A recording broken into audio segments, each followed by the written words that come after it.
डरावनी भूतिया महल। कहानी एक छोटे से गांव से शुरू होती है जहां एक पुराना महल खड़ा है। गांव वाले कहते हैं कि इस महल में भूत रहता है। कोई भी महल में जाने की हिम्मत नहीं करता। लेकिन एक दिन गांव में एक साहसी लड़का और उसकी दोस्तों की टोली उस महल को देखने का फैसला करते हैं। लड़का और उसकी टोली महल के अंदर प्रवेश करते हैं और वहां उन्हें अजीबोगरीब चीजें मिलती हैं। महल के कमरे हैं जिनकी दीवारें हिलती हैं, चादरें अपने आप हिलती हैं और पुरानी किताबें अचानक खुल जाती हैं। जब वे भूतिया महल के सबसे बड़े कमरे में पहुंचते हैं तो उन्हें एक भूत मिलता है, लेकिन वो भूत डरावना नहीं है। वो बहुत ही दोस्ताना और प्यारा होता है।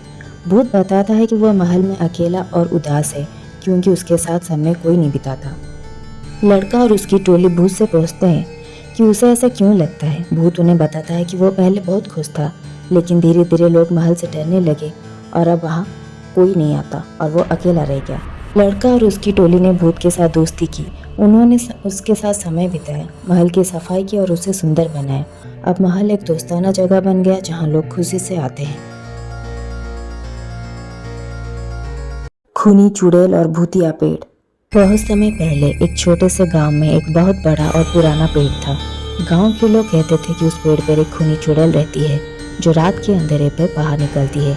लोग डर के मारे उस पेड़ के पास जाने से भी कतराते थे।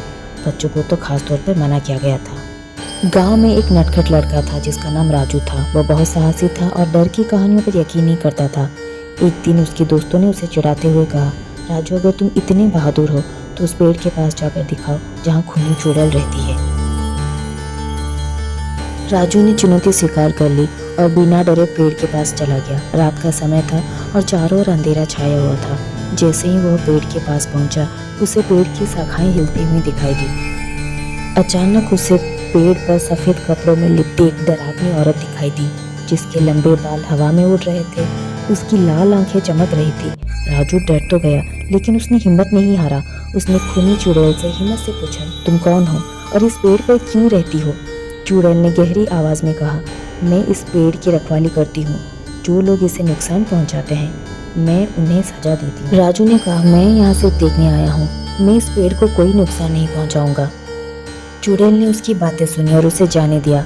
राजू ने गांव लौटकर सभी को बताया कि अगर कोई पेड़ को नुकसान नहीं पहुँचाएगा तो चुड़ैल भी किसी को नहीं सताएगी। इसके बाद गाँव वालों ने उस पेड़ की देखभाल करनी शुरू कर दी और कभी किसी को चुड़ैल ने नुकसान नहीं पहुँचाया और सब हंसी खुशी रहने लगे।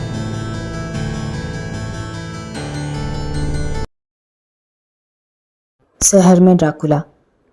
एक बार की बात है, एक शहर में ड्राकुला नाम का एक खतरनाक पिशाच रहता था। वह दिन में गहरी नींद सोता और रात होते ही शहर में शिकार के लिए निकल पड़ता। हर रात ड्राकुला किसी न किसी को ढूंढता जिससे वो अपना खून पी सके। लोग डर के मारे रात में घर से बाहर नहीं निकलते थे। एक दिन एक बहादुर बच्चा बाहर निकला और उसने एक जादुई मशाल से ड्रैकुला को रोशनी में पकड़ लिया। ड्रैकुला रोशनी से डरता था, इसीलिए वो भाग गया और फिर कभी शहर में वापस नहीं आया। शहर में सब खुश रहे। भूतिया बस। रवि, मोहित और सिया तीनों दोस्त गांव से शहर जाने के लिए बस का इंतजार कर रहे थे। रात का समय था और अंधेरा चारों ओर फैला हुआ था। अचानक एक पुरानी टूटी फूटी बस आई। बस में कोई सवार नहीं था। बस ड्राइवर एक अजीब बूढ़ा आदमी था। तीनों ने सोचा, देर हो रही है, चलो इसी में ही बैठ जाते हैं। जैसे ही बस आगे बढ़ी, अजीब अजीब आवाज़ें सुनाई देने लगी। मोहित ने पीछे मुड़कर देखा तो एक धुंधला साया सीट पर बैठा दिखाई दिया। डर के मारे तीनों कांपने लगे। जब बस एक सुनसान जगह पर रुकी तो ड्राइवर अचानक गायब हो गया।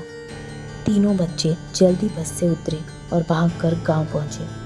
बाद में पता चला वो बस सालों पहले एक हादसे में गायब हो गई थी। तब से लोग उसे भूतिया बस कहते हैं। तीनों दोस्तों की जान बाल बाल बची और वो बहुत खुश हुए।